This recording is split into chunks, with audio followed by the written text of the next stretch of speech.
Hello guys, welcome to my YouTube channel nursing कीड़ा। आज अपन लोग स्टार्ट करने वाले हैं फार्मेकोलॉजी। फार्मेकोलॉजी वैसे तो काफ़ी लोगों को टफ सब्जेक्ट लगता है, लेकिन अगर इसको अच्छे ढंग से पढ़ा जाए तो ये काफ़ी इजी बन जाता है और एग्ज़ाम में अच्छा मार्क्स गेन करता है। तो चलिए स्टार्ट करते हैं। तो सबसे पहले हम लोग इंट्रोडक्शन देखते हैं कि फार्मेकोलॉजी का इंट्रोडक्शन क्या है। तो फार्मेकोलॉजी जो वर्ड है वो दो वर्ड से मिलकर बना है, फार्मेकॉन और लोगस।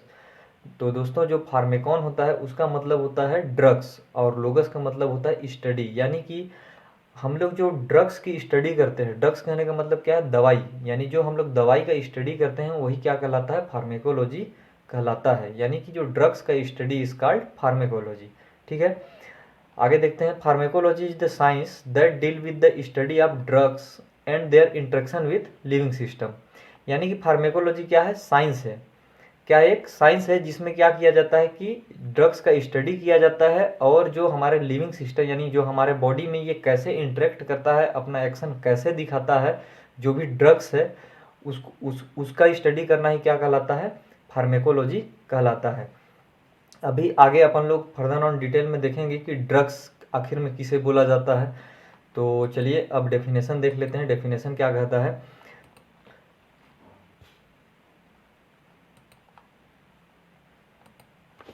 तो सबसे पहला डेफिनेशन है फार्मेकोलॉजी का। ठीक है, pharmacology is the branch of medical science that deal with the study of drugs and there interaction with living system. जो मैं पहले बताया वही है इसका डेफिनेशन भी, कि फार्मेकोलॉजी जो मेडिकल साइंस है उसका ब्रांच है जिसमें अपन लोग ड्रग्स के बारे में बात करते हैं और साथ ही साथ जो हमारा जो लिविंग सिस्टम या जो हमारा बॉडी है उसके साथ ये ड्रग्स कैसे इंटरेक्ट करता है उसका स्टडी करना ही क्या कहलाता है, फार्मेकोलॉजी कहलाता है। अब देखते हैं ड्रग्स क्या होता है। Drugs drugs is the substance use to diagnosed, prevention and treatment of a disease. यानी कि ड्रग्स एक ऐसा सब्सटेंस है जिसको हम लोग क्या करते हैं, डायग्नोस करने के लिए, प्रिवेंट करने के लिए और ट्रीटमेंट के लिए यूज़ करते हैं। अब दोस्तों, आप लोगों को तो समझ आ रहा होगा कि ट्रीटमेंट के लिए ड्रग का यूज़ किया जाता है, लेकिन कहीं ना कहीं आपके दिमाग में क्वेश्चन आ रहा होगा कि आखिर हम जो ड्रग्स है उससे अपन लोग डायग्नोस कैसे करते हैं। ठीक है, तो आप जब कभी एक्सरे रूम में जाइएगा तो एक्सरे रूम में जाने से एक्सरे करने से पहले पेशेंट को क्या किया जाता है, कुछ ड्रग्स प्रिस्क्राइब किया जाता है जिससे क्या हो सके कि उसका जो इंटरनल ऑर्गन या जो बॉडी पार्ट्स है वो इजीली दिखाई देने लगे। तो आखिर में वहाँ पास हम लोग एक दवाई को ही दिए हैं, आखिर में वहाँ पास हम लोग एक दवाई ही दिए हैं और वो दवाई किस नाम से जाना जा रहा है, ड्रग्स के नाम से। तो ड्रग्स का यूज़ उस पर्पज से भी किया जाता है। ठीक है, तो डायग्नोस के लिए यूज़ हुआ, प्रिवेंशन के लिए यूज़ हुआ और ट्रीटमेंट के लिए यूज़ हुआ। प्रिवेंशन के लिए कैसे यूज़ किया जाता है, जनरली आपने देखा होगा कि जो फाइलेरिसिस या जो हाथी पाँव है उससे पहले, उसको होने से पहले ही कम्युनिटी में उसका मेडिसिन डिस्ट्रीब्यूट किया जाता है ताकि वो डिसीज़ अपने को ना हो पाए। तो ऐसे में क्या होता है, ड्रग्स प्रिवेंशन के लिए भी यूज़ किया जाता है। अब बात करते हैं फार्मेकोकाइनेटिक्स की। फार्मेकोकाइनेटिक्स और जो फार्मेकोडायनेमिक्स दो वर्ड से, इसको आपको काफ़ी डिटेल में पढ़ना है और ये एग्ज़ाम में लगभग 7 से 8 नंबर का क्वेश्चन बनता भी है, लेकिन अभी अपन लोग 60 में थोड़ा समझने की कोशिश करते हैं कि क्या होता है। सबसे पहले फार्मेकोडायनेमिक्स देखिए। फार्मेकोडायनेमिक्स ऐसे चीज़ को बोलते हैं, फार्मेकोडायनेमिक्स का मतलब आप सीधी समझिए कि what drug does with the body.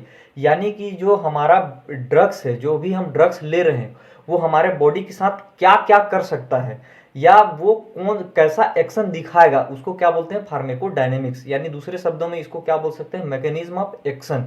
यानी कि जो हमारा ड्रग्स है उसको लेने के बाद हमारे बॉडी में क्या क्या चेंजमेंट आए और वो चेंजमेंट कौन लाया, वो ड्रग्स लाया। तो उसी चेंजमेंट क्या क्या आया उसको क्या बोलते हैं, फार्मेकोडायनेमिक्स बोलते हैं। एक बार फिर से, फार्मेकोडायनेमिक्स में ये वर्ड डी आ रहा है, एक वर्ड डी आ रहा है, तो डी से याद रखिएगा कि what drug does with the body.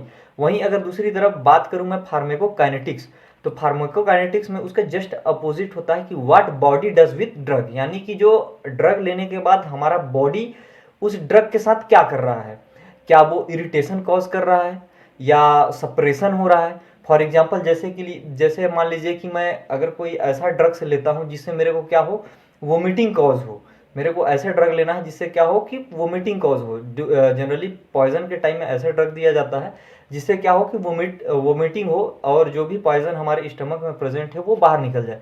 तो वो कैसे हुआ, जब हमने ड्रग्स को लिया उसके बाद क्या हुआ कि हमारा जो स्टमक है वो ड्रग्स अपना एक्शन दिखाया, जिसकी वजह से हमारा जो स्टमक है उसमें क्या हुआ, इरिटेशन कॉज हुआ। इरिटेशन कॉज होने की वजह से अपने को क्या हुआ, वोमिटिंग हुआ।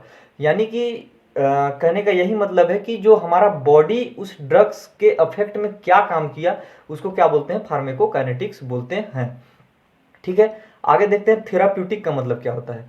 Therapeutic deal with the use of drug in prevention and treatment of disease. यानी कि थेराप्यूटिक क्या है कि एक ऐसा सब्सटेंस या मतलब ऐसा वर्ड्स है जिसमें क्या किया जाता है कि कोई भी ड्रग्स जिसको हम लोग प्रिवेंशन के लिए यूज करते हैं, ट्रीटमेंट के लिए यूज करते हैं किसी भी पर्टिकुलर डिसीज के लिए। चलिए अब आगे देखते हैं। अब नेक्स्ट वर्ड है अपना टॉक्सिकोलॉजी। तो देखिए टॉक्सिकोलॉजी क्या होता है। टॉक्सिकोलॉजी नाम से ही क्लियर हो रहा है, टॉक्सिक दैट मीन्स पॉइजन और लॉजी मीन्स स्टडी। तो toxicology deal with the adverse effect of drug and also the study of poison. यानी कि जो टॉक्सिकोलॉजी है वो क्या डील करता है, एक ब्रांच है किसका, फार्मेकोलॉजी का, जिसमें क्या करते हैं अपन लोग एडवर्स इफेक्ट के बारे में पढ़ते हैं और साथ ही साथ जो भी अपना जो ड्रग्स ले रहे हैं उससे क्या पॉइजनस इफेक्ट जनरेट हो रहा है उसके बारे में स्टडी करना ही क्या कहलाता है, टॉक्सिकोलॉजी। अब दोस्तों मैं एक वर्ड साथ में और क्लियर करना चाहूँगा। एक होता है साइड इफेक्ट और दूसरा होता है एडवर्स इफेक्ट। साइड इफेक्ट और एडवर्स इफेक्ट वैसे तो जनरली साइमल्टेनियसली एक दूसरे के लिए यूज़ करते हैं, लेकिन ये दोनों सेम नहीं होता है। जो साइड इफेक्ट है वो नॉर्मल चीज़ है और एडवर्स इफेक्ट है वो हमारे बॉडी के लिए हार्मफुल चीज़ है। साइड इफेक्ट जनरली सारे ड्रग्स का होता है, लेकिन एडवर्स इफेक्ट अगर किसी को हो रहा है तो वो सीरियस कंडीशन है। साइड इफेक्ट में जनरली अगर मैं बात करूं तो नाजिया हो सकता है, वोमिटिंग हो सकता है ना, और इरिटेशन हो सकता है, ये सब क्या हो जाएंगे, साइड इफेक्ट हो जाएंगे। मूड स्विंग हो सकता है। लेकिन वहीं अगर एडवर्स इफेक्ट की बात करूं तो वो ऐसे इफेक्ट जो ड्रग्स को लेने के बाद होता है जिससे हमारे लाइफ थ्रेटनिंग कंडीशन कॉज हो सकते हैं, जैसे कि रिस्पायरेटरी अरेस्ट हो सकता है या जो हमारा हार्ट है वो ब्लॉक हो जाए, ब्रेन में ब्लड क्लॉट हो जाए। ऐसे कंडीशन में अगर ऐसा कंडीशन होता है तो उसको क्या बोलते हैं, एडवर्स इफेक्ट बोलते हैं। अब नेक्स्ट वर्ड है कीमोथेरेपी। अभी इन सारे वर्ड्स को हम लोग बहुत डिटेल में पढ़ेंगे आने वाले लेक्चर्स या आने वाले वीडियो में। तो कीमोथेरेपी क्या होता है, it is the use of chemical for the treatment of infection. यानी कि कीमोथेरेपी क्या है, कीमोथेरेपी में मतलब इसमें क्या होता है कि हम लोग केमिकल का यूज़ करते हैं जिससे क्या कर सकें, हम लोग ट्रीटमेंट प्रोवाइड कर सकें। जनरली जो ड्रग्स होते हैं वो मेनली केमिकल से ही बने होते हैं, लेकिन बहुत सारे ड्रग्स या एंटीबायोटिक आपको ऐसे देखने को मिलेंगे जो प्लांट बेस्ड होते हैं, एनिमल बेस्ड होते हैं। लेकिन मेनली अब क्या होता है कि सारे ड्रग्स केमिकल के थ्रू फैक्ट्री में जनरेट किए जाते हैं। तो जितने भी केमिकल से प्रोडक्ट बने हैं जो कि ट्रीटमेंट के पर्पज से यूज हो रहे हैं उन लोगों को क्या बोलेंगे, कीमोथेरेपी। अब देखते हैं फार्मेसी क्या होता है। Pharmacy is the science of identification, compounding and the dispensing of drug. यानी कि क्या है, फार्मेसी क्या है कि ये साइंस है जिसमें क्या करते हैं कि हम लोग ड्रग का आइडेंटिफिकेशन करते हैं, उसका पैकेजिंग करते हैं और एक जगह से दूसरे जगह क्या करते हैं, ट्रांसपोर्ट करते हैं। उसी को क्या बोलते हैं, फार्मेसी बोलते हैं। It also include collection. इसमें क्या क्या इंक्लूड होता है, कलेक्शन मतलब जो ड्रग्स का जो कंपोनेंट है, क्योंकि जो मेडिसिन बनता है तो वो एक ही केमिकल से नहीं बनता है, उसमें 2-3 या 2 से अधिक केमिकल भी मिलाना पड़ सकता है।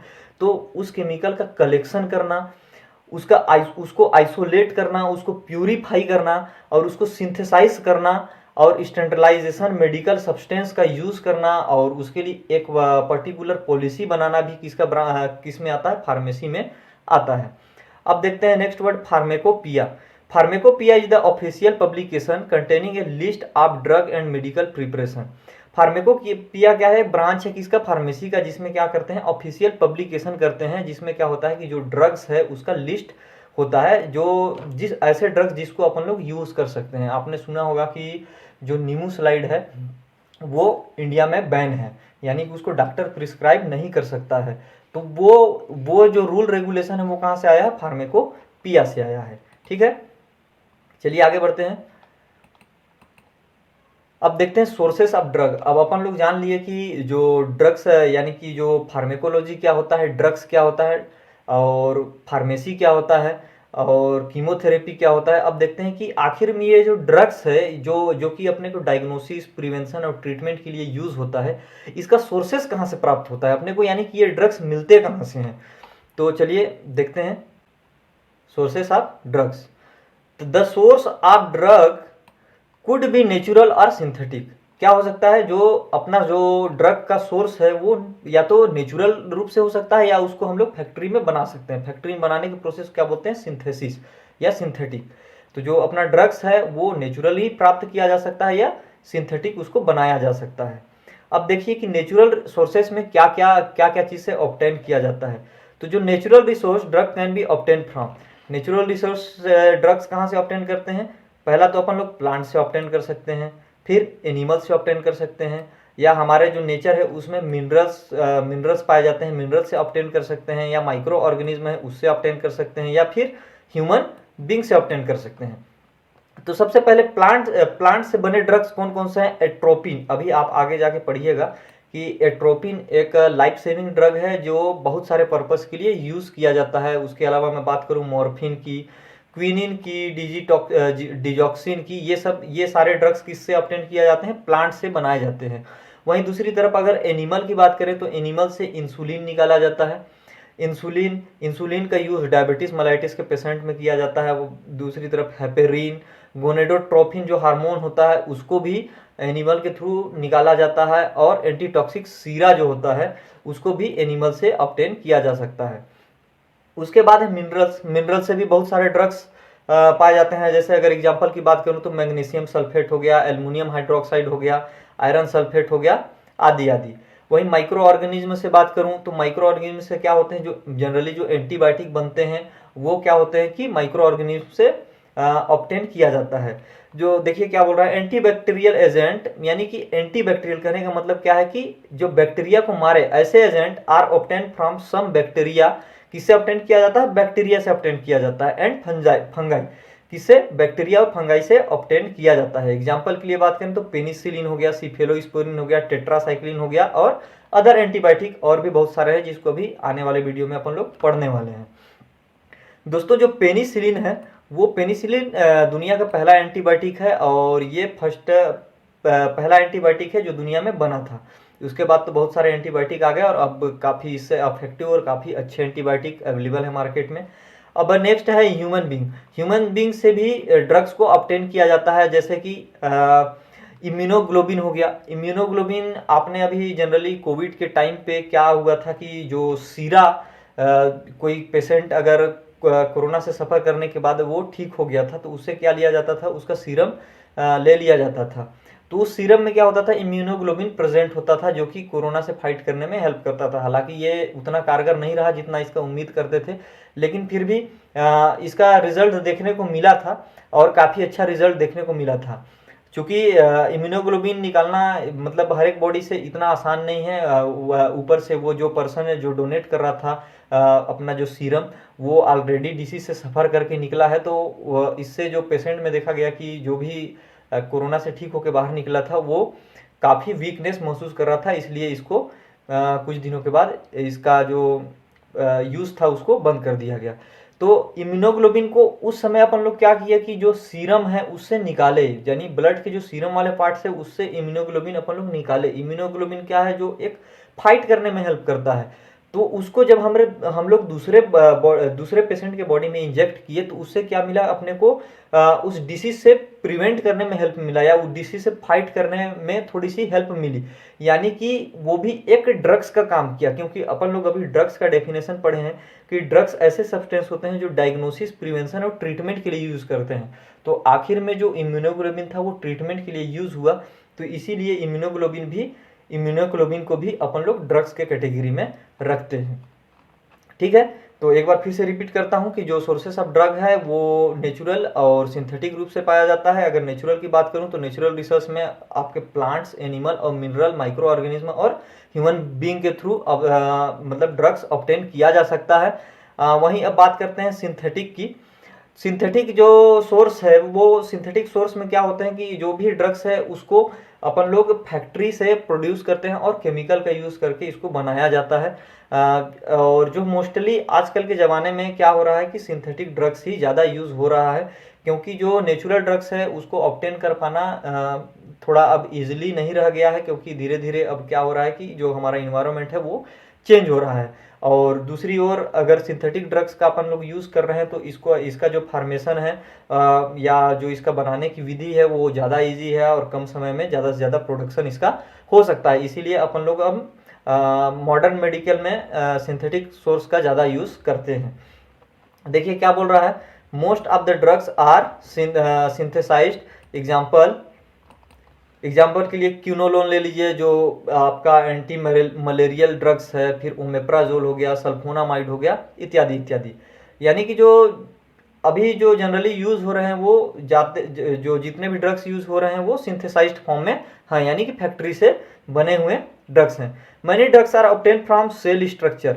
जो बहुत सारे जो ड्रग्स हैं वो किससे प्राप्त होते हैं, सेल कल्चर से प्राप्त होते हैं। सॉरी, सेल स्ट्रक्चर नहीं है, वो सेल कल्चर है। अब सेल कल्चर क्या होता है ये समझ लीजिए थोड़ा सा। सेल कल्चर का मीनिंग क्या होता है कि कल्चर में क्या करते हैं हम लोग, अपने जो सेल है या कोई भी बॉडी पार्ट से उसका एक छोटा सा अमाउंट लैब में क्या करते हैं उसका कल्चर बनाते हैं और उसको न्यूट्रिएंट्स प्रोवाइड कराते हैं और उसको ग्रोथ करने में हेल्प कराते हैं। उसके बाद उसमें स्टडी किया जाता है और उसका कल्चर बना के उसका बहुत सारा क्लोन निकाला जाता है, तो उसको क्या बोलते हैं, सेल कल्चर बोलते हैं। Some are now produced by the recombinant DNA technology.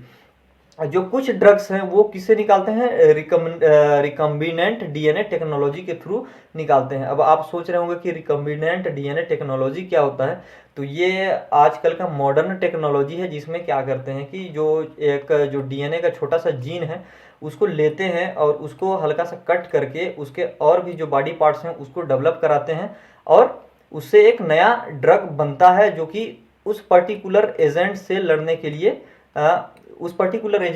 के लिए कैपेबल होता है। फॉर एग्जाम्पल समझ लीजिए कि मेरे पास ये कोरोना वायरस है, ठीक है, ये कोरोना वायरस है। अब मैं क्या करूंगा कि इस कोरोना वायरस के मैं इसके सेल वाल या इसके किसी भी स्ट्रक्चर के एक छोटा सा बॉडी पार्ट्स लूंगा इसके डीएनए का, और इस बॉडी पार्ट्स में मैं दूसरे सेल का मैं इसमें बाकी बॉडी पार्ट्स ऐड कर दूंगा, ठीक है, बाकी बॉडी पार्ट्स ऐड कर दूंगा। अब क्या होगा कि अब धीरे धीरे क्या होगा कि ये सेल अब उससे लड़ने की क्षमता डेवलप कर लेगा, तो अब लड़ने की क्षमता डेवलप कर लेगा और अपने जैसा और भी सेल ये बना लेगा। तो ये होता है डीएनए रिकम्बिनेंट डीएनए टेक्नोलॉजी, जो कि अब वाइडली यूज हो रहा है और काफ़ी इफेक्टिव है मॉडर्न मेडिकल साइंस में। इसके अलावा जो इसमें कौन से ड्रग्स देखिए, जैसे कि ह्यूमन इंसुलिन है, इसको इस टेक्नोलॉजी के थ्रू बनाया जाता है।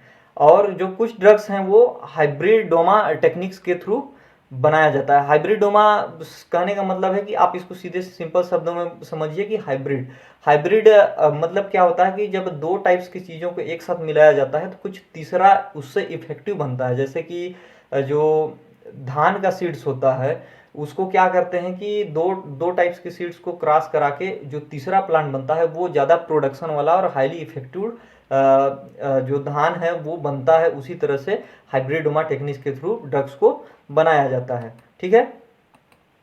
तो ये तो था हमारा सोर्सेस ऑफ ड्रग्स। आज के लिए बस इतना ही। कल अपन लोग आने वाले वीडियो में और इसके आगे का पढ़ेंगे और पूरा फार्मेकोलॉजी में कवर करने का कोशिश करूँगा। तो आप चैनल के साथ बने रहें, चैनल को सब्सक्राइब करें और वीडियो को लाइक करें, और अगर अच्छा लगा है तो एक कमेंट ज़रूर छोड़ें यार, और अपने दोस्तों को बताइए। तो मिलते हैं आप नेक्स्ट वीडियो में। Thank you so much for watching.